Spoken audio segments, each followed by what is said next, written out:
అన్ని సర్దుకున్నట్టేనా? ఇక ఒంగోలులో పగలు చల్లారినట్టేనా? లేకపోతే నివురుగప్పిన నిప్పులా ఇంకా రగులుతూ ఉన్నట్ట? బాలినేని శ్రీనివాసులు రెడ్డి, దామచల జనార్దన్ మధ్య ఆరోపణలు సవాళ్లతో పొలిటికల్ ఫీల్డ్ హీట్ ఎక్కడం, హైకమాండ్ సీరియస్ కావడంతో తాత్కాలికంగా సైలెన్స్ మోడ్లోకి వెళ్లారట ఇద్దరు నేతలు. అయితే 15 ఏళ్లుగా ఉన్న పాత పగలు అంత త్వరగా చల్లారుతాయా? తమ అధిష్టానం దగ్గర ఆ ఇద్దరు నేతలు చేసిన కంప్లైంట్స్ ఏంటి? పొత్తు ధర్మాన్ని పాటించండి, సంయమనం పాటించండి. ఏమైనా గొడవలు ఉంటే పార్టీలో మాట్లాడాలే తప్ప బహిరంగ విమర్శలు వద్దంటూ కూటమి పార్టీల అగ్రనేతలు పదే పదే చెప్తున్నా కొందరు నేతలు మాత్రం గీత దాటి మాట అనుకుంటున్నారు. స్థానిక నేతలతో ఆధిపత్య పోరు కొనసాగిస్తూనే ఉన్నారు. లేటెస్ట్ గా ఒంగోలులో TDP MLA Damacharla Janardhan versus మాజీ మంత్రి జనసేన కీలక నేత బాలినేని శ్రీనివాసులు రెడ్డి మధ్య ఇదే తరహా ఫైటింగ్ నడిచింది. 2 రోజుల పాటు ఇద్దరు నేతలు పోటాపోటీ ప్రెస్ మీట్లు సవాళ్లతో ఒంగోలులో గిత్తల్లా రంకెలేశారు. ఒంగోలు టీడీపీ ఎమ్మెల్యే దామచర్ల జనార్దన్ పై తాజాగా ఈ నెల 9వ తేదీన మాజీ మంత్రి జనసేన నాయకుడు బాలినేని శ్రీనివాసరెడ్డి తీవ్ర ఆరోపణలు చేయడం కూటమిలో కలకలం రేపింది. దీనికి కౌంటర్ గా బాలినేనిపై ఎమ్మెల్యే దామచర్ల కూడా అంతే రేంజ్ లో రెచ్చిపోయారు.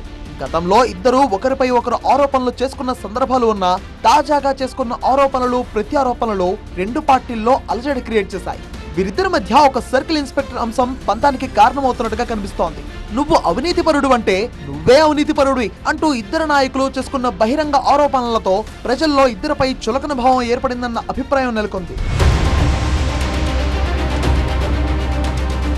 నేతలకే కాదు పార్టీలకు డ్యామేజ్ అయ్యే పరిస్థితులు రావడంతో రెండు పార్టీల అధిష్టానం పెద్దలు వెంటనే అప్రమత్తమయ్యారు. ఎమ్మెల్యే దామచర్లతో సీనియర్ నాయకుడు అచ్చెన్నాయుడు, రాష్ట్ర పార్టీ అధ్యక్షుడు పల్లా శ్రీనివాసరావు మాట్లాడారు. అటు బాలినేనితో అజయ్ కుమార్ మాట్లాడారు. కూటమి ధర్మాన్ని మరిచి ఇద్దరు నేతలు బహిరంగంగా ఆరోపణలు విమర్శలు చేసుకోవడం వల్ల ఇరు పార్టీల కేడర్లో తీవ్ర నైరాశ్యం నెలకొంటోందని అన్నారు.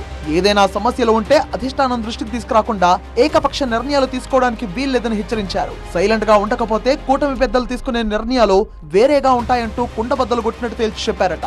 దీంతో ఇటు బాలినేని అటు దామచర్ల తాత్కాలికంగా సైలెంట్ మోడ్లోకి వెళ్లిపోయారట. సందర్భంగా బాలినేని అటు దామచర్ల తమ అధిష్టానాల దగ్గర కొన్ని డిమాండ్లు పెట్టారట. వైసీపీ ప్రభుత్వంలో చోటు చేసుకున్న భూ భాగోతాలను వెలికి తీయాలని, బాలినేని వియ్యంకుడు భాస్కర్ రెడ్డి చేసిన అక్రమ వ్యాపారాలపై విచారణ చేయించాలని ఎమ్మెల్యే దామచర్ల కోరినట్టుగా ప్రచారం జరుగుతోంది. ఇదే సమయంలో వైసీపీ హయాంలో జరిగిన అవినీతి వ్యవహారాలతో పాటు ఇప్పుడు జరిగిన అవినీతి వ్యవహారాలపై విచారణకు తాను సిద్ధమేనని బాలినేని అంగీకరించినట్టుగా సమాచారం.